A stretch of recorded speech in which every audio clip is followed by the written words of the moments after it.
ሁለተኛ ቆሮንቶስ ምዕራፍ 10 ላይ እንሄድና ከቁጥር 3 እስከ 6 ድረስ ያለችውን በጌታ በኢየሱስ ክርስቶስ ስም አነባለሁ። የጌታ ቃል እንደዚህ ይላል።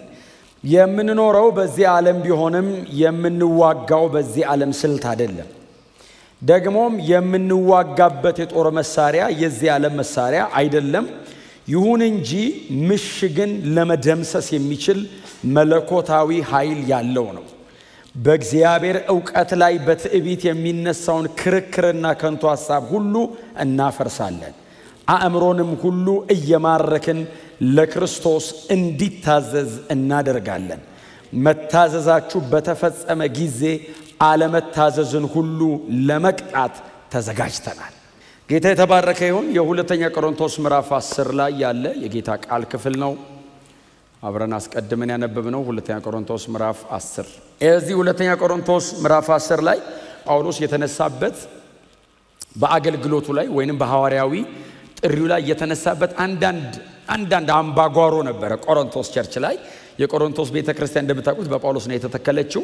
1 ዓመት ከ6 ወር አካባቢ 18 ወራት ሙሉ ጳውሎስ እዛ ከተማ ተቀምጦ በጣም ዋጋ ከፍሎ ቤተክርስቲያኒቱን አስተምሯል። እንዲያድጉ በጣም ብዙ ዋጋ ከፍሏል። በጣም ብዙ ዋጋ ከፍሏል። አሁን ምናልባት እኛውን እያሳለፍን ያለነው በሳምንት 3 ቀን ነው። በቋሚነት እንደዚህ በዋና ጉባኤ በሳምንት 3 ቀን ነው አብረን የምናሳልፈው። ጳውሎስ በየቀኑ ነበር ባይዘው የሚያገኛቸው። በየቀኑ 1 ዓመት ተኩል ያክል በየቀኑ ምናልባት በሳምንት 2 ቀንና 3 ቀን ብታደርጉት የ4 ዓመት የ5 ዓመት ከዛም በላይ ማለት ነው አብሯቸው ያሳለፈው። በጣም በከባድ ሁኔታ ነው ጳውሎስ በመካከላቸው አብሮ የቆየው። እንደውም አንዳንዴ በኑሮ ሁሉ እንዳይከብድባቸው ስለሚፈራ ቀን አብሮ ድንኳን ሁሉ ይሰፋ ነበረ።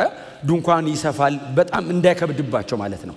እና ሐዋርያዊ መብቴን ሁሉ አልተጠቀምኩም ይላል ቆሮንቶስ። አሁን እኔ ሐዋርያ እኮ ነኝ አለ። አሁን እንደ ኬፋ ሙሉ መብት አለኝ ይልና ግን እኔ መብቴን አልተጠቀምኩም። አሁን እናንተ ላይ ብከብድ ከበድከን ልትሉኝ አይገባም። ሐዋርያዊ መብቴ ነው። እሱን ሁሉ መብቴን ግን ትቼ በእናንተ መካከል ስኖር የበለጠ ወደታይ ዝቅ ብዬ ነው ያገለገልኩት ይላል። እና ቆሮንቶሶች በጣም ደስተኛ ናቸው። በእውነት በዚህ በጣም ደስተኛ ናቸው። በብዙ ነገርም ከጳውሎስ ጋር አብረዋሉ። ግን በኋላ ላይ ግን በመካከላቸው ከሌላ ስፍራ የመጡ አንዳንድ ሐሰተኛ ወንድሞች መጥተው በመካከላቸው ልባቸውን አሳመጹ፣ እልከኛ ነገር አደረጓቸውና ብድግ አሉ ቆሮንቶሶች። ከዛ ጳውሎስን ከየት እንደመጣ ሁሉ አናውቅም፣ ማን አንተ ሲጀመር ራስህ ከየት እንደመጣ ራሱ የት እናውቃለን ሲሉ ለሐዋርያዊ ጥሪው ጳውሎስ የሚያቀርበው የተወሰነ መከላከያ አለ። አሁን 9 ላይ 11 ላይ ሄዳችሁ ብታነቡ ይሄም ዛሬ መሆን ያነሳውት ክፍል መንፈሳዊ ውጊያን መሃል ላይ ጳውሎስ አመጣው እንጂ ክፍሉ ከላይ ጀምሮ አውዱ ከሱ ጋር የተያያዘ ነው። በርግጥ ይላል ጳውሎስ ለሌላ ሐዋርያ ባልሆን የናንተ አይደለሁም እንዴ? አሁን ሌላው አይበለኝ ችግር የለውም፣ የናንተ ግን ሐዋርያ አይደለሁ እንዴ ብሎ በጣም ወረድ ብሎ ዝቅ ብሎ ይከራከራል። ምዕራፍ 10 እናንተ ከቁጥር 1 ጀምራችሁ ታነቡት ምን ይላል? ቁጥር 1 ላይ እኔ ጳውሎስ በእናንተ ፊት ስሆን አይናፋር ከእናንተ ስርቅ ደፋር የተባልኩ አያችሁ ነኝ አይደለም ያለው እያሉኝ ነው። የዛ ሩቅ ተቀምጦ ነው አጉል ደፋር እንደዚህ የሚጽፈው። እዚህ ቢመጣ አይችልም አሉኝ። እናንተ ፊት አይናፋር ከእናንተ ስርቅ ደግሞ ደፋር ተባልኩ። ነኝ ወይ ግን አይደለም እመጣለሁ ይላል ጳውሎስ። እመጣለሁ እያልኳችሁ ያለሁትን ነገር ፊት ለፊት እለዋለሁ። እና እነዛ ናቸው ያሉት ባይዘ ዝም በለው እባክህ አሁን እዚህ ቢመጣውን ማለት ይችላል አይችልም። ከየት እንደመጣ ነቀም እንደዛ ሩቅ ተቀምጦ እዛ ክንክራውስ ምናምን ተቀምጦ ጸጉሩን እየተላጨ አይሁድ መሃል ተቀምጦ እዛ ደብዳቤ እየጻፈ ከእናንተ ሲርቅ ነው ደፋር። እዚህ ቢመጣ አይናፋር ነው ሲሉት ከእናንተ ጋር ስሆን አይናፋር ከእናንተ ስርቅ ደፋር የተባልኩ። መጽሐፍ ቅዱስ እንደሆነ እያሰበ አይደለም ጳውሎስ የጻፈው። ባይዘው አባባላቸውን እኮ ነው የጻፈው። ሲመጣ አይናፋር ሲርቅ ደፋር። ጌታ ይባረክ። እንደዚህ አይነት ሰዎች አይጠፉም። ግን ጳውሎስ እንደዚህ አይደለም ማለት ምክንያቱም ነገሩ ፐርሰናል አይደለም፣ የእግዚአብሔር መንግስት ጉዳይ ነው። እኔ ለግል መብት አይደለም እየተከራከርኳቸው ያለሁት ነው የሚላቸው። የጠራኝ እግዚአብሔር ነው። ደግሞ በእናንተ መካከል ደግሞ በዚህ መንገድ በጣም ዝቅ ብዬ ሳልከብድ ነው የኖርኩት። ስለዚህ በዚህ ጉዳይ መጥቼ ሳወራ ፐርሰናል አይደለም። እንደውም ጳውሎስ በጣም ዋጋ ከፍሏል። ቆሮንቶስ በጣም እንደውም ዋጋ አስከፍሎታል። እንኳን እነሱ ላይ ሊከብድ ይቅርና ከብደውበታል። ይፍን ከብደውበታል። እግዚአብሔር የተመሰገነ ይሁን። እንደዚህ እንድናገለግል ጌታ ሁላችንን ይርዳን። በእውነት በጣም ሞር አድቫንስ ሄዶ የእግዚአብሔርን ጥሪ ፉልፊል ለማድረግ የሚታገል አገልጋይ መሆን ቀላል ነገር እንዳይመስላችሁ። ሃምብል መሆን ቀላል አይደለም። በጣም ትሁት መሆን ቀላል አይደለም። በእውነት ነው የምላችሁ። አንዳንዴ አገልግሎት እንግዲህ እዚህ መሆን አገልጋዮች አሉ፣ እዚህ ውስጥ መሆን የማያችሁ አገልጋዮች አላችሁ። ጌታ ይባርካችሁ። ከተለያየ ቦታ የመጣችሁ አገልግሎት በባህሪው አንዳንድ አገልግሎት በባህሪው ትህትናን የሚነጥቅ እስኪመስል ድረስ ከባድ ሆኗል አይደል? አሁን የአገልግሎቱ በቃ ከጸጋው ጋር አብሮ የሚሰጥ እስኪመስል ድረስ አይደል? ልክ እንትኑ ጸጋው ሲመጣ ቀና ማለት ትሁት መሆን ትዕቢተኛ መሆን ቀላል ነው። ትሁት መሆን ነው ከባድ። አመፀኛ መሆን በጣም ቀላል ነገር ነው። ጌታን እየመሰሉ መኖር ነው ከባድ። ዓለምን መምሰል ምን ይከብዳል? አሁን ዓለማዊ ለመሆን እኮ ደቂቃም አይፈጅም። መፈለግ ብቻ በቂ ነው። ክርስቲያን መሆን ነው ከባድ። እና ጳውሎስ በጣም ትሁት፣ በጣም ልቡ የተሰበረ፣ በጣም ዝቅ ያለ በጸጋውም በእውቀቱም በገንዘቡም ጭምር በሁሉ ነገሩ አብሮ የሚደክም አይነት አገልጋይ ነው ጳውሎስ። እና እንዴ እኔን በዚህ ልትከሱኝ አትችሉም ይላቸው። በፍጹም አትችሉም። እንደዛ በመካከላችሁ ስለመጡት ሰዎች መጥቼ መልስ እሰጣለሁ ግን እስኪመጣ ድረስ ብሎ ነው የሚጽፈው። ከዛ በኋላ ደግሞ መንፈሳዊ ውጊያን ይጽፋል። እሷን ነው ከኔ ጋር የምናየው። ቁጥር 3 ምንድነው የሚለው? የምንኖረው በዚህ ዓለም ቢሆንም የምንዋጋው በዚህ ዓለም ስልት። የምንኖረው በዚህ ዓለም ቢሆንም ማለት ምን ማለት ነው? የቀድሞ ትርጉም እጁ ላይ ያለ ሰው ምንድነው የሚለው? ምንም በሰው ልማድ ብንመላለስ ማለት ምን ማለት መሰለ? ሰው ነን ማለት ነው። ምንም በሰው ልማድ ብንመላለስ ማለት ፍጹም ሰው ነን ማለት ነው። ውጊያችን፣ መዋጊያችን፣ መሳሪያችንና የምንዋጋው አካል ስጋዊ አይደለም እንጂ እኛ ግን ፍጹም ሰው ነን። ዓለም ላይ ያለው ሰው አይነት ነን። ምንም በሰው ልማድ ብንመላለስ ማለት አሁን ጳውሎስ አንዳንድ ሐሳቦችን ሲያወራ ይሄ ሰው የሰው አይደለም እንዴ ሊሉት ነው። ከዚህ በኋላ ባሉት ምዕራፍ ለምሳሌ ምዕራፍ 12 ላይ ሶስተኛ ሰማይ ብዙ ጊዜ ምናነ ሶስተኛ ሰማይ ሄዶ የመጣበት የመገለጥ ብዛት ምናነ የእግዚአብሔር መኖሪያ ገነት ገባው ምናምን ሲል ሰው አይደለም እንዴ ሊሉት ነው። ስለዚህ ጳውሎስ እንደዚህ ይላል፣ ምንም በሰው ልማድ ብንመላለስ የሚለው የሚጠቀመው ትክክለኛ ቃል አለ። ጳውሎስ የሚጠቀመው ትክክለኛ ቃል ማንም መሬት ላይ ተወልዶ አድጎ እንደሚሞተው ሰውዬ ምንም ፍጹም ሰው ነን ማለት ነው ትርጉሙ።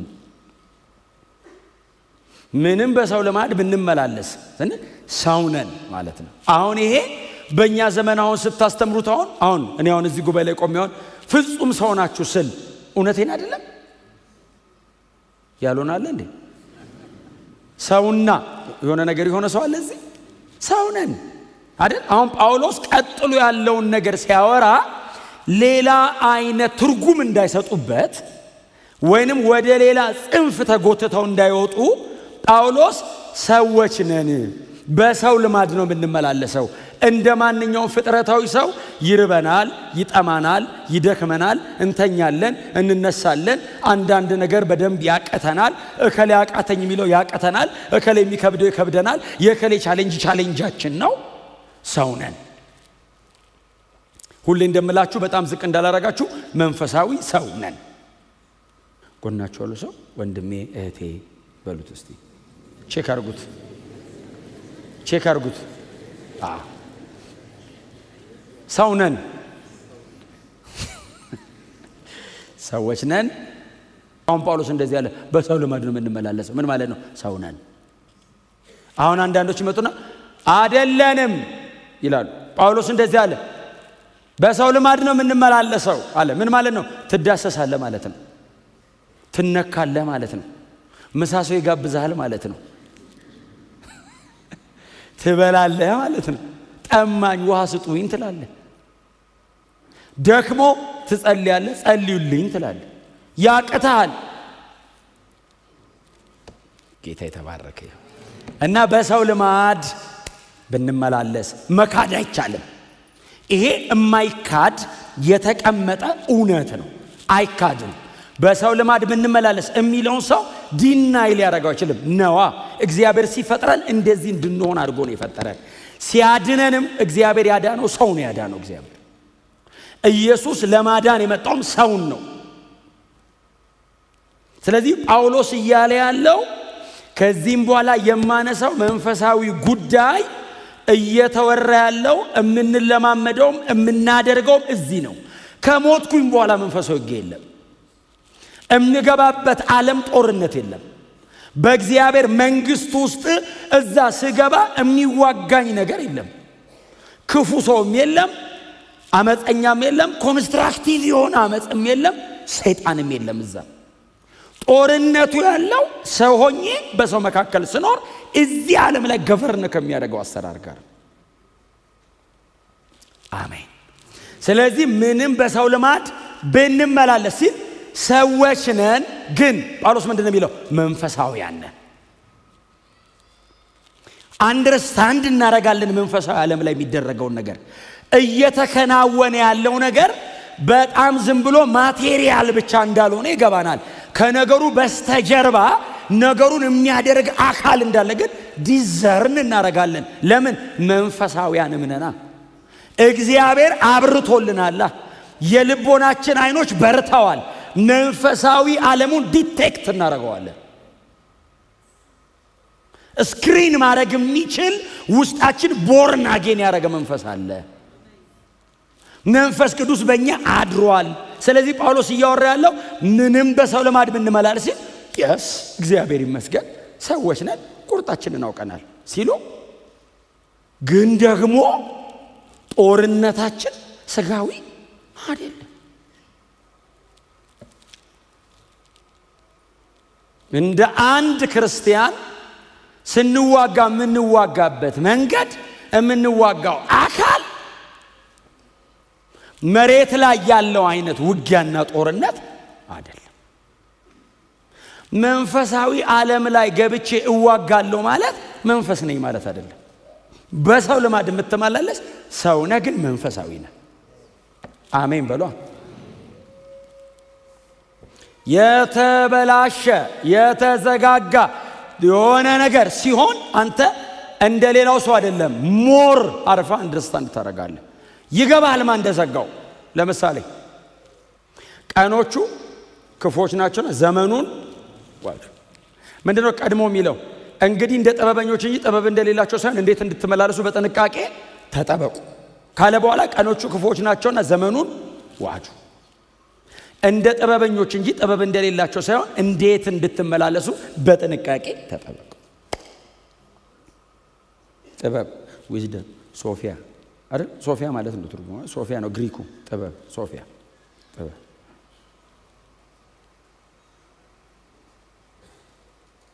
ጥበበኛ ምን ማለት ነው? አሁን እኛ ጥበበኛ የሚመስለን ተንኮለኛ ነው። ተንኮለኛና ጥበበኛ ባይዘው አንለይም።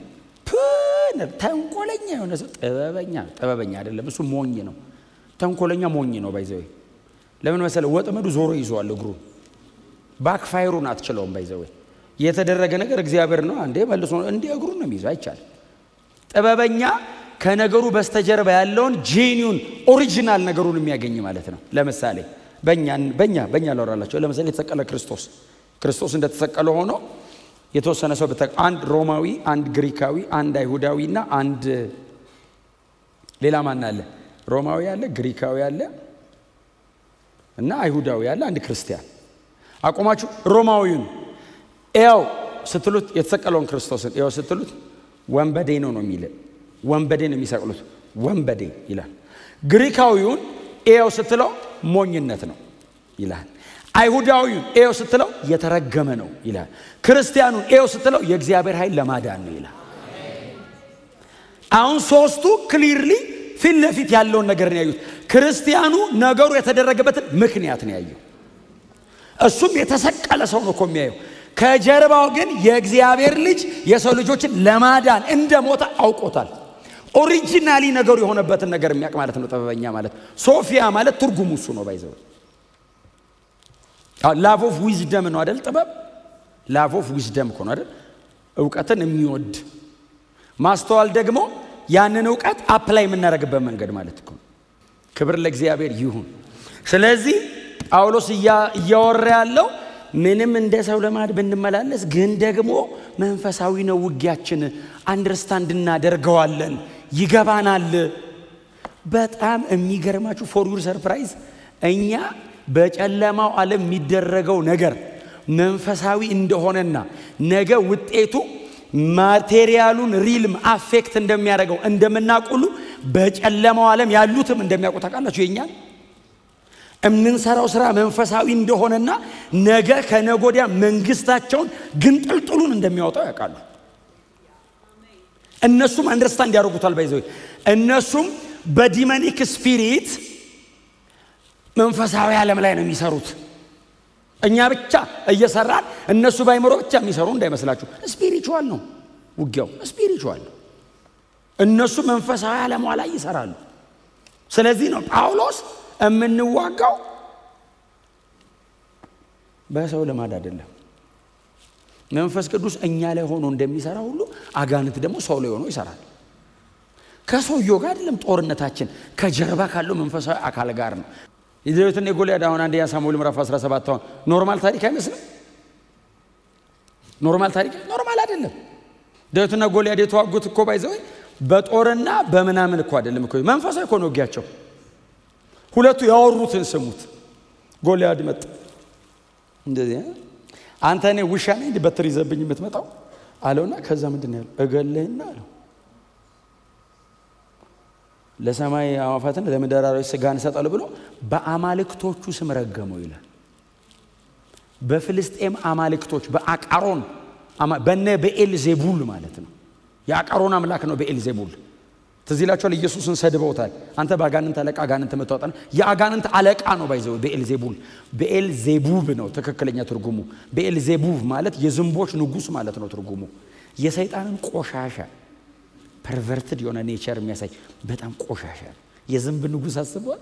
አንድ ዝንብ ራሱ እንኳን ንጉሱ ቆሻሻነቱ የቆሻሻ ክምችት እንደ እግዚአብሔር ንጹህ ቅዱስ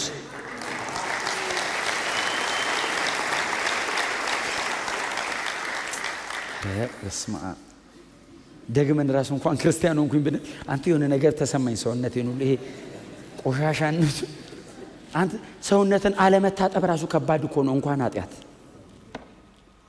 ሰይጣንን የዝንቦች ንጉስ ነው ስሙ ነው ባይዘው ስሜ ነው ብሎ እኮ ነው ራሱ። እውነቱን እኮ ነው። ስም መገለጫ ነው። ተቀለጫል። ኢየሱስ ክርስቶስ እኮ ስም ብቻ እኮ አይደለም ማንነት እኮ ነው። እግዚአብሔር እኮ ስሙ ብቻ እኮ እንዳይመስልህ።